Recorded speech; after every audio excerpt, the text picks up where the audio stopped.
What's up, dude? He cracked reality, then CIA took his work. That is classified as a non-physical reality. What happens is that slit opens up more and more and more. So you see more and more of that reality, and we assume that we see different realities. They're not very different realities, but rather a very extended, broad view of one very large reality. Can we speed that up by doing it? Yeah.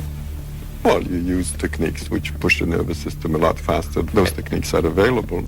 Dude, this really reminds me of a video I saw not too long ago about 4D and like the fourth dimension. And apparently there's a game called 4D Miner where it's like a Minecraft knockoff, right? But you can sort of theoretically visualize 4D kind of from like our perspective, because as 3D creatures we could never see it. So I wonder if they're going to get into like, oh, if he cracked reality, maybe he found the fourth dimension or something. Maybe he understands time more than we do. I don't know. After making that claim, he was gone.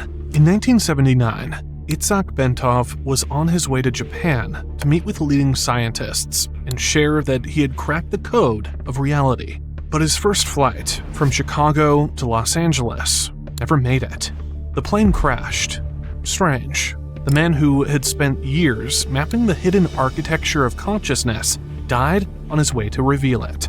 Later, parts of his work surfaced in CIA files, quietly folded into their own projects. I mean, what do you expect though? If you were the guy who, like, theoretically, you were the guy who cracked reality, right? You figured out something that nobody else has figured out, but it's something that, you know, the government doesn't want you to hear about. You're dead.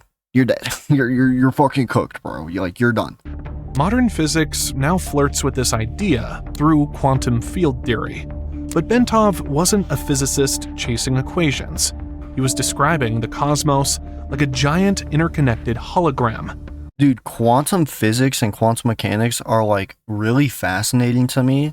And until I realized like how smart you need to be to actually understand it, and then I realized like I'm a complete fucking idiot. So, but it is like really cool with like the possible like tons of different dimensions and everything. What is that theory that scientists have where it's like immortal consciousness, where every reality where you do die, your like consciousness just goes into the reality where you survived? Like, I don't even feel like it's true. I just think that that's like a fascinating idea. By this point in your life, you could have died like innumerable amount of times, but you just kept switching to the reality where you survive up until this point. Like a giant interconnected hologram, where every fragment contains the whole picture.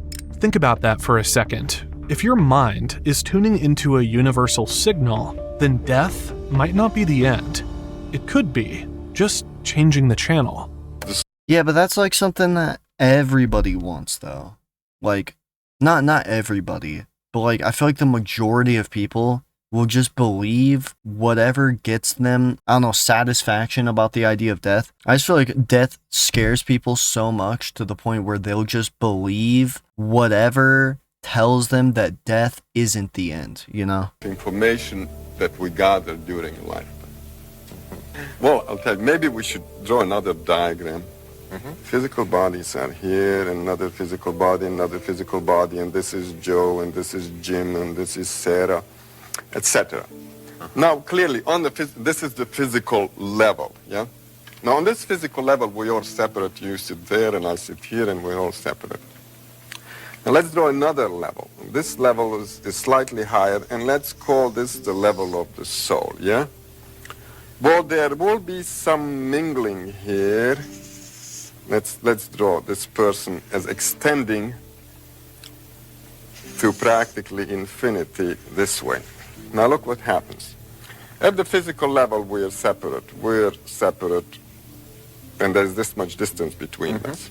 Let's say that on the soul level, this person extends this much, and the other person gets slightly mixed in with him. That is, the souls are, in a way, in touch with each other.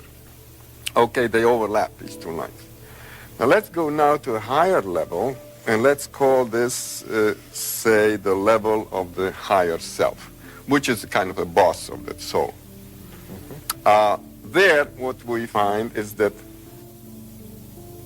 this fellow's higher self extends this much, and the other fellow's extends this much. There is more overlap between them. Right. On the very highest level, which is the high spiritual level, we are basically overlapping completely. Everybody is overlapping everybody else. In other words, everything and everyone is everywhere. In other words, we've become omnipresent. This is the state of highly spiritual perfected beings, or gods you may call them. Okay? Okay, and so that we exist on all of those simultaneously. On all of them simultaneously, So then, but we're not aware of them. In your view, then, if when we see each other as separate entities, that's only seen on one plane of reality. Correct. And that was just his starting point, because Bentov didn't stop. I'm sorry, I did not understand that like at all. I get like the diagram he was like putting out, and sort of like the idea of like, oh, on the higher levels we're all, you know, interconnected or whatever, but it's like, what the fuck are you even talking about at this point? I'm gonna try and keep an open mind about it, but like this kind of threw me off. At the mind. He mapped out how your heart and brain physically interact with the cosmos. The results were shocking, and the evidence measurable. But that's where his story takes an even stranger turn. Well, let's take a simple example. The family sitting at dinner table, and say there's a kid, maybe 15 years old, 16 years old, and he looks up and suddenly he says to his mother, "Hey, Ma, look at there's our dead grandmother is standing in the corner." Mother looks around and says, "No." Then psychiatrist says, "Oh, young fella, you're in troubles," and then he writes out a little prescription for a little Thorazine or electroshock or whatever, and pretty soon, in a matter of 2 weeks, kid is back in shape, very normal. No longer sees the No longer sees anything. Yeah. So the process has been reversed. This is called a psychotic episode, or acute schizophrenic break, or whatever it is. And what you would say is that there's a good chance that that kid is seen. Very The good chance that diagram. the kid has a spontaneous opening of his senses. That is classified as a non-physical reality. The nervous system is that thing that gives us the picture of our realities. That is, our realities, that reality which you see all around you, the flowers and the chairs and the microphones and the teacup, is given to us by our senses. No disrespect, I'm starting to think this guy was not killed by the CIA. At first I did for a second. Nah. We don't see light which is beyond UV and beyond infrared. We hear only a limited scale of vibrations, like for instance, we hear anywhere from 52 to 20,000 maximum. That is sick though. So like I didn't realize how much like we don't see in terms of colors. I don't know why it took me so long to figure out what ultraviolet and infrared were. Dude, the amount of colors we see on like the full spectrum is like that much out of like this much. I don't know if it's actually like that. We might see more or less. Let me check real quick. Holy shit, we can see approximately 1 million different color shades. Okay, so we can see about 1 in 10 colors. All right, that's actually pretty accurate. That's actually more than I thought it would be. I didn't know that there was that many colors we couldn't see. I thought it was like 1 in 3 or something. In other words, all our senses are limited. So what happens is that slit opens up more and more and more.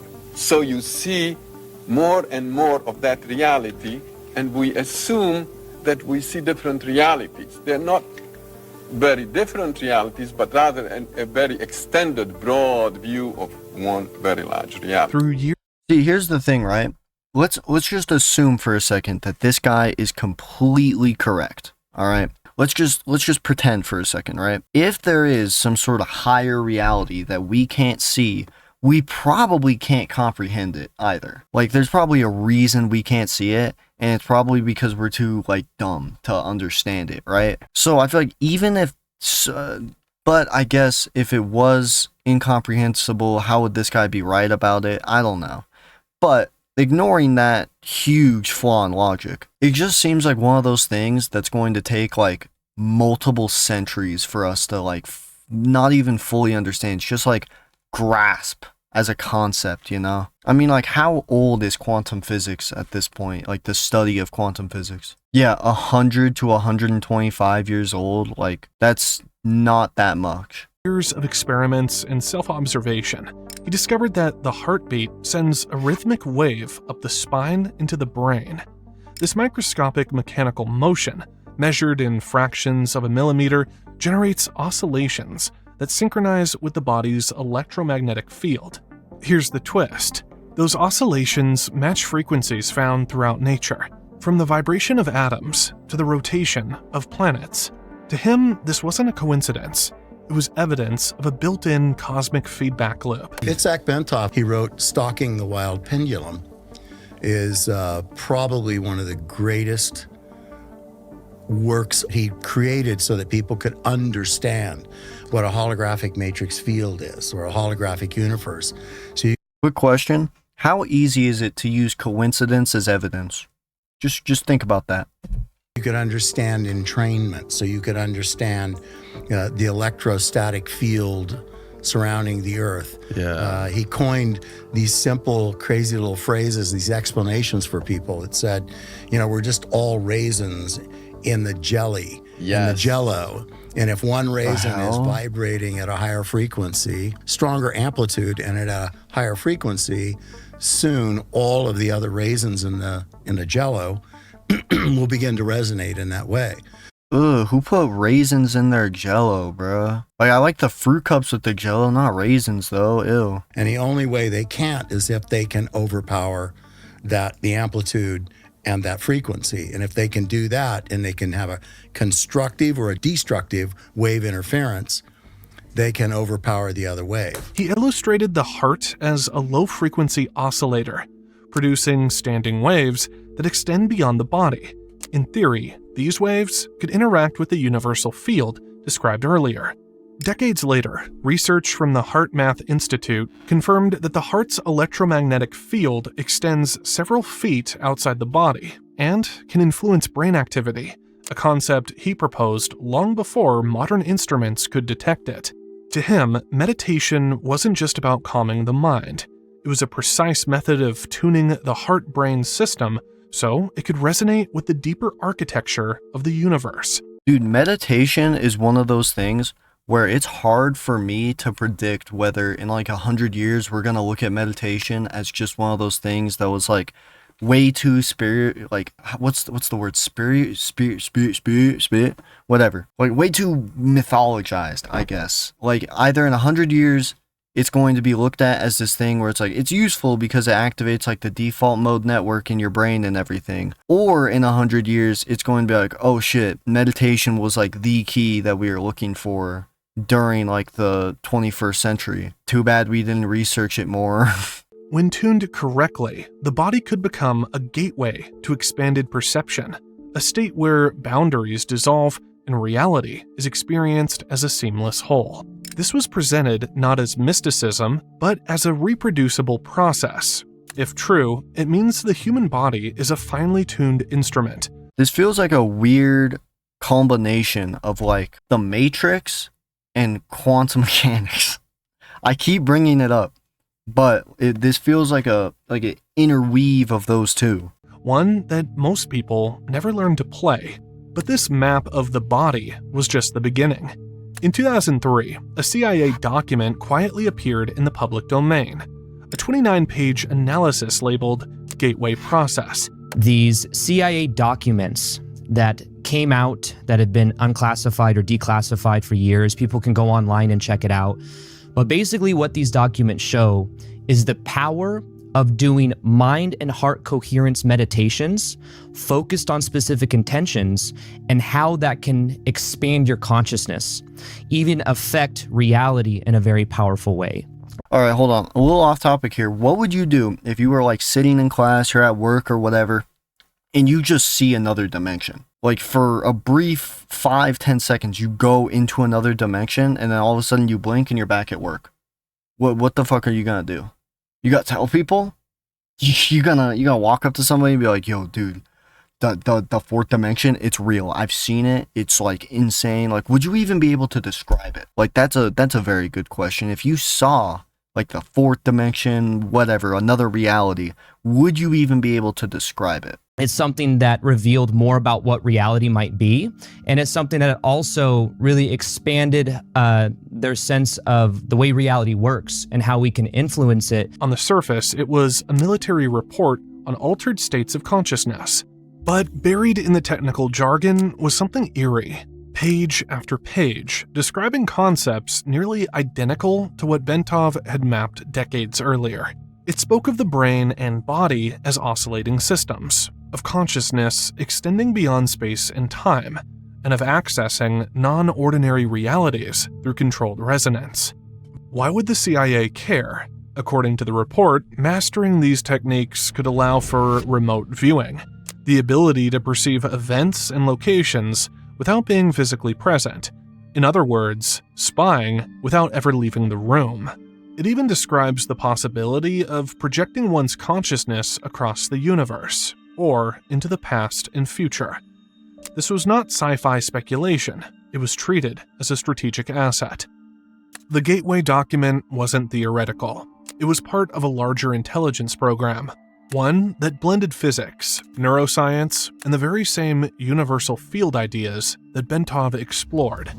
And just like his work, it was measured, charted, and taken very seriously. Which raises a disturbing question. If this knowledge could truly bend perception, who controls it controls reality. And the CIA wasn't about to let that power go unnoticed. But the Gateway file is just one piece of the puzzle, because once you start looking, you find a trail of other classified projects. Dude, what do you have to do to get on like the CIA or FBI's list? Obviously, they're probably going to check you out if you do something like a little out of the ordinary, like you make a weird search or something, but they're not going to like come after you unless you do something really messed up, right?